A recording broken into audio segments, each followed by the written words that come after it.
Welcome back to Truth Bombs and Tea, where we focus on making the rest of our life the very best of our life through focusing on emotional intelligence and mindset. If you're new here, welcome. My name is Tina Binden. I'm the host of this channel and podcast, as well as the founder of truthbombsandtea.com. So you can check that out. Today, we are looking at how to have difficult conversations. And this topic was come about, or I thought about this topic, because I received an email from one of my subscribers talking about a topic that I could share with you, because I had previously called for the community to let me know what particular topics would be of interest to them. And so, thankfully and gratefully, one of the subscribers had said that they found it really hard to have uncomfortable, difficult conversations. And as a result, they avoided them. And that wasn't working out so well for them. Okay. So today I want to share with you 7 tools that you can use, 7 skills that you can learn that can make difficult conversations the most productive and beneficial for not just you, but for all the parties involved. So let's dive in. So, in all honesty, I don't like difficult conversations. I have them. Uh, and you'll see why that's necessary as we go through. But I don't think anybody likes difficult conversations, and certainly nobody goes out of their way to have them. But unless you are, in the nunnery, or you are on a series of Survivor and you live alone in the wilderness with, 10,000 hectares around you where there's nobody, you're going to have to come across communicating with people. And not everybody sees the same way we do. So difficult conversations can be part of life, or are part of life, and they don't have to be knock down, drag out arguments that are really negative and horrible. So let's dive into these 7 tools. The first one is mindset. So have the right mindset. So most of us, myself included, if I don't catch myself, really enter into conversation, especially difficult ones, with the mindset of how am I going to convince them that I'm right? Or how am I going to win, quote unquote, this argument, or get them to see sense, which is just happens to be coincidentally my opinion about it. Okay. And if you go into a conversation thinking, well, I'm right, so how, like, what's the quickest way, or what can I say to give this person or these people the realization that, my way is the best way, then you're doomed to kind of fail. That's not to say that your suggestion won't be chosen as the preference. But if you already go in thinking that you're closed minded and you're closed off to any kind of true communication and collaboration. So rather than saying, this is what I would like to happen, so it better damn well happen, it's about looking at the actual situation and being open to other things other than what's going on in between your ears. Okay. And oftentimes the best kinds of solutions come out of collaboration, of bouncing around ideas, because each of us is not the font of all wisdom. Okay. So to be open and have an open mindset is key in any negotiation. So even before you open your mouth, just easing back and going, yes, I can put my opinion forward, but it is one of several different options. Okay. So that brings us on to point 2. If you have that intention of finding a solution rather than winning, then number 2 is be open to all solutions. If you are someone that's, by all modern standards successful, you're very organized, you get projects done on time, you're the go-to person for the social committee, at home you run a tight ship, whatever it is. This can be really hard to be open to other solutions because oftentimes you are the go-to person and your solutions are really good, but that doesn't mean they're the only ones. Okay. And this number two is really uh, kind of like a thorn in my side. I am one of those people who sort of prides myself on being really organized and, delivering excellence and all of that sort of stuff, right? And there's nothing wrong with that. But I can, if I don't catch myself and if I'm not aware, self-aware, I can kind of think, yeah, those things might work, but mine's better because it's quicker or it gets a more superior result or whatever it might be that I'm thinking. But that is arrogant and it's also condescending to other people because yes, somebody else's suggestion may work slower, there may be an extra couple of steps, but it's pretty arrogant of me to think, well, we could be saving so much time. Why would you do that? That's stupid. Okay. So it's about being open. I'm still able to put my solution or opinions or suggestions forward, but just to ease back and not think, well, they best take mine because mine's the best of the bunch, right? Oftentimes, if you are uh, collaborative, people kind of see that anyway. But also, if your or my suggestion isn't chosen, it opens me up to a new experience. Maybe I need to slow down a bit more. Maybe I need to be more patient. Maybe there's a new thing that I hadn't discovered because I was, going for efficiency or so there's always something to learn. And that doesn't mean that my ideas are horrible, but at the same time, it doesn't mean that they're the perfect idea for people to choose or that they have to choose them. Number three, focus on the problem, not the person. This is what I see so often. And the advent of social media has really made people bully and personalize and attack people on a personal level. And in my opinion, if you have to, get grubby and become personal, that's because you don't have solid arguments. Okay. People who must call names, must, defame, must poo poo and bully, they don't have real truth on their side because when you do, or if you have some sensible suggestions, you don't need to ram them down people's throat and then become kind of immature and dirty about the whole situation. So focus on the problem.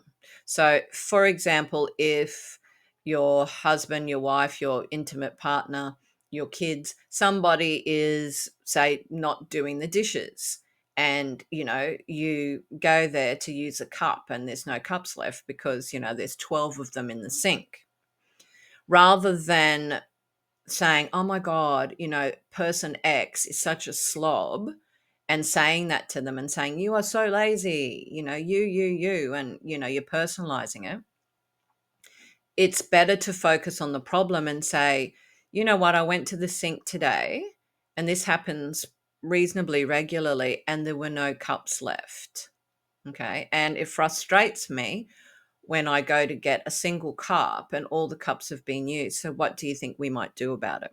So what you're doing is you're attacking the problem. You're not attacking the person. You're focusing on the problem and using the collaboration as a team effort to focus the energy and the solutions on the problem and taking the person out of the equation as such, right? So that's important because it stops people from feeling like they're being personally attacked. So piggybacking on that one, use number four is use I statements. Okay. So rather than you always leave dishes in the sink and you are a lazy bastard or, whatever it is, it's about saying I was frustrated just now because I went to get a cup of tea or a glass of juice and there were no glasses left or cups. And so that is an issue for me because this happens, happened yesterday, happened 2 days ago. So, what can we do so that at any time, if you or I need to have a cup or plate or whatever it might be, that there's at least a couple in there? Okay. So, it's about owning it rather than blaming it. So, using I statements. So, I really would like some cups to be available, some clean cups, rather than you're a dirty pig and you never wash your cups. Okay. So they're subtle and easy and simple, but they make a massive difference to communication. Okay. So using I statements. And I would really like it if we could find a way where we could both access cups, crockery, whatever it is that you're talking about when we need it. Okay. So I hope you can feel that power and that shift of paradigm. Okay. It's always kind of recentering yourself to focus on the situation and the problem, not really on character assassinating people, because that never works anyway, and it just gets people defensive and no solution comes. So number 5, don't take things personally. So if someone is talking to you about a difficult conversation and they are getting it a bit personal because they are attacking you and not the problem, you kind of know now, right?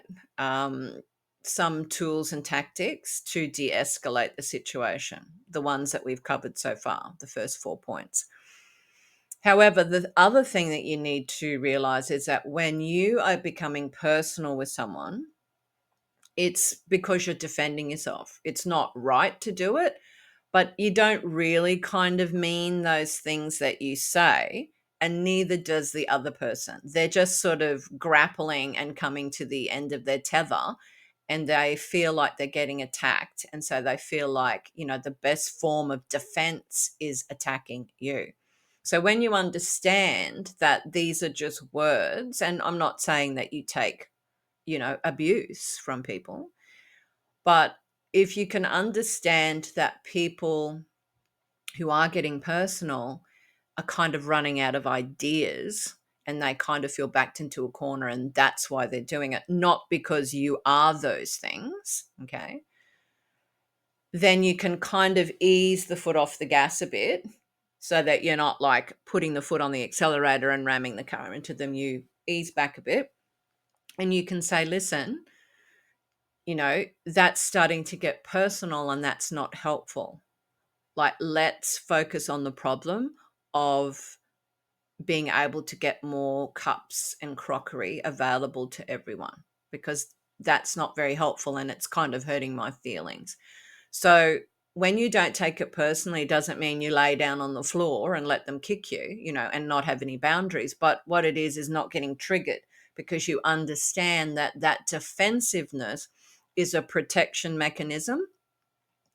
And then because you're not, triggered and emotionally heightened, you can say to them, I feel how much you're defending yourself. And, I'm sorry that you feel like you have to defend yourself, but that kind of talking is kind of hurting my feelings and it's not getting us anywhere. So maybe we can just turn and focus on the crockery or whatever situation.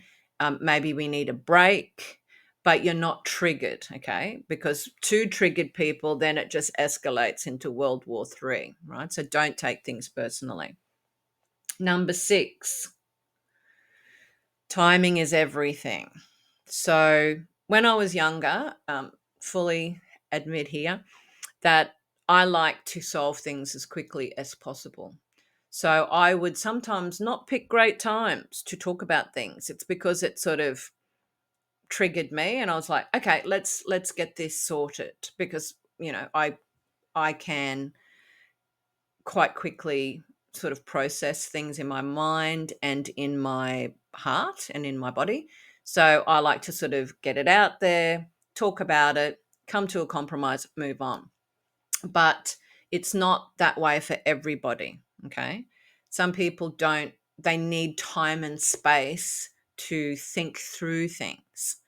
And so if there's an issue, if someone's rushing out the door to go to work, that's not the time to bring it up. Okay. If someone is going out, if your teenager or young adult is going out with their friends, that is not the time to bring up about their room being messy.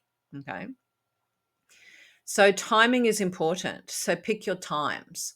And there's never going to be a perfect time to have a difficult conversation, but there are better times than others. So maybe, on a weekend when somebody doesn't have to rush off to work, or they're not catching a bus, or they haven't been sick for the week, right? So pick your times. That will go, quite a long way to not having it blow up in your face. The quickest way to do it is to pick a really terrible time to bring something up. Okay. So timing is everything. And the last one, which piggybacks on number 6, and that is know when to stop the conversation. Okay. So there's two main signals to bring the conversation to a close. Okay. One is if you're going around and round in circles, even if you're not, arguing as such, it's obvious to you that you're going around the same things over and over again and there's no solutions. That's a good time to say, thanks for the conversation. Do you feel like we've got anywhere with it? I feel that we haven't really come to a solution, but let's put it like a pin in that and we can come back tomorrow, or, what day suits you if it's a work situation, blah, blah. And the other one is if it becomes personal. Okay. As soon as it becomes personal, you've lost control. If you can't stay within the guide rails of looking at the problem and, having the problem pushed out into the middle, and you're both collaborating on how to tackle the problem, and you know that you're attacking one another instead of attacking the problem, you call it. Okay. I can feel when I'm starting to, get that bit of, I know you didn't type of attitude. And that's when nowadays, given the passage of time and hopefully a little bit of wisdom, I know to call it and just say, you know what? I love you. I don't think this is going anywhere. Or if it's a colleague, I don't say, you know what, I love you. I might say, this conversation, thank you for having it. I feel like we're still not on the same page. So maybe we can have a think about it and we can come back, you know, tomorrow or next week. All right. So those 7 tools and mindset shifts and skills, any one of them can help immensely, but using all 7 helps you to become a highly effective communicator, whether that's with the closest people to you or someone at the shop that you're buying something from, or even work colleagues. We're not taught how to do these things, and that's why there's so much conflict in the world, because we get triggered, we get emotionally heightened, we get personal, we get dirty with people, and nothing good ever comes of that. But these simple tools will really help. So let me know in the comments if any of these stood out for you. Maybe you have used some of these to great effect. I'd love you to share. Maybe share a problem and we can help in the comments, because these are very simple, but they require practice, just like any other skill. But it is so worth it. You get really rich, deep, meaningful, positive, and joyous relationships when you do these things. So I hope this helps.